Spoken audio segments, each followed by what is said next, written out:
Now, this is no laughing matter. Just over 2 months till Christmas holidays. Now, you may be looking to get away with the fam, and you might be thinking, maybe let's take a trip to Australia. Be aware. Buyer beware. Consumer New Zealand has found that Air New Zealand flights across the Tasman, especially around school holidays, increased 43%. That's almost twice the rate of rival Qantas. With evidence that our national carrier is exploiting its market share and demand during school holidays, the question is, what are we paying? And is it fair? No. Consumer CEO's John Duffy joins me.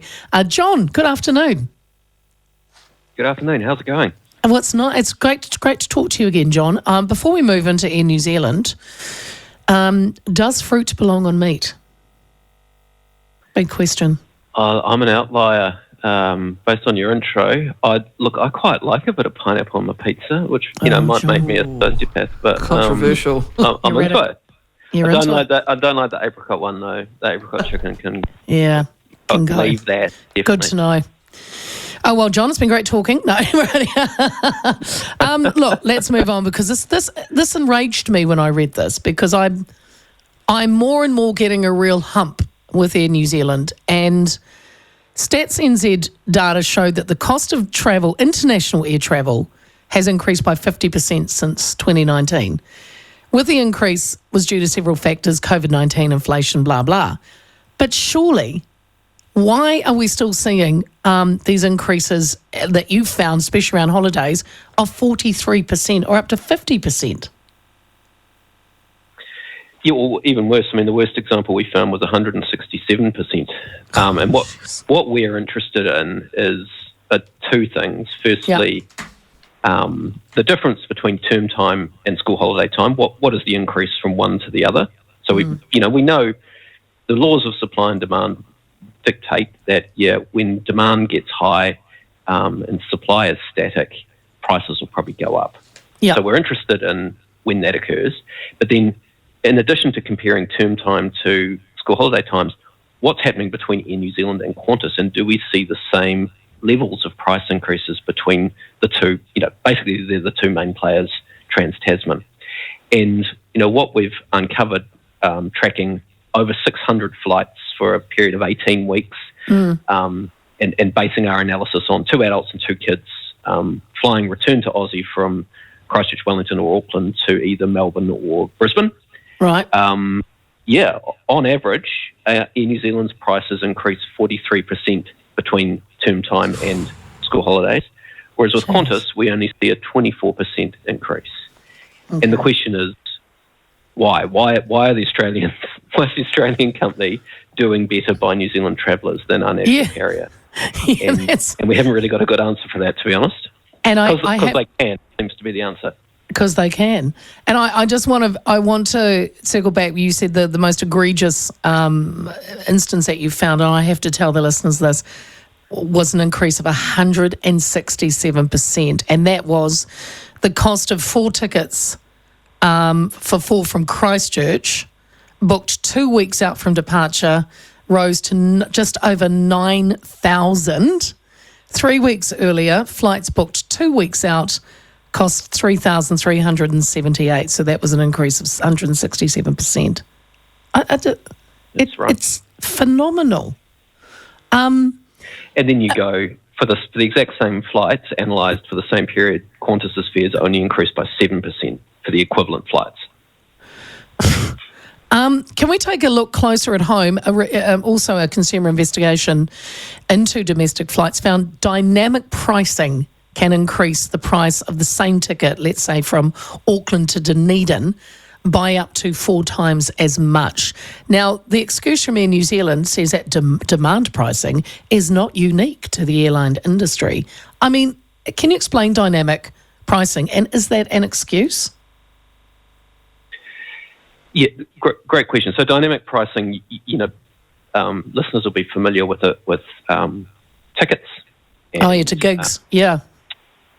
To gigs and airline pricing. So as you get closer to the date of the gig or the date of the flight, obviously tickets have sold out, and the price gets more expensive. And the businesses that operate this type of model say this rewards people who get organised early and can buy tickets, well in advance of travel. Our analysis here has kind of shown that, even if you do get organised early, if you're travelling in the school holidays with Air New Zealand, you're still going to be paying a lot more. But separate issue is dynamic pricing fare. It is. It's not illegal. The problem people have with it is that there's a real lack of transparency. You don't actually know what the algorithm's based on. And it could be completely legit. There could be nothing nefarious going on here. But, the only winners from a dynamic pricing model really are the businesses offering the dynamic pricing model, because no one can see under the hood. And if you aren't organised, or you aren't able, or you have to travel at the last minute, or, as with these examples, you're constrained by the times of year you can travel. Yes. You suffer the consequences, right? The model is detrimental to you. And the other point, just quickly, that I'd add in there, that Air New Zealand has pushed back on is, they're saying their supply is constrained at the moment. They've got a whole lot of planes on the ground because there's a widespread issue with engines needing to be replaced and things like that. That's cool. That's the reality of operating an airline. But they choose to continue to operate this dynamic pricing model, knowing that there's already constrained supply. So there's actually only a small amount of tickets that are available for people to get in early and get at those lower prices. Yeah, sure. Because in peak times, there's huge demand. So most people are going to be paying a lot of money. Did you also discover that, and I thought this was, I kind of sussed that they did this, that it was the destination, like one that is seen as desirable, that attracts the biggest price, i.e. Queenstown. I mean, you try and get a flight to Queenstown, you may as well just sell a kidney. So they do that as well. That's right. That's right. I mean, that's part of what obviously sits in behind the algorithm. We see the same thing with Brisbane as a destination for Trans-Tasman flights. It's obviously it's close to the Gold Coast. It's a really popular destination for families, and that's where we see those really big price spikes during the school holidays. Yeah, what do they charge to get to Ekatahuna? Oh, they don't fly there.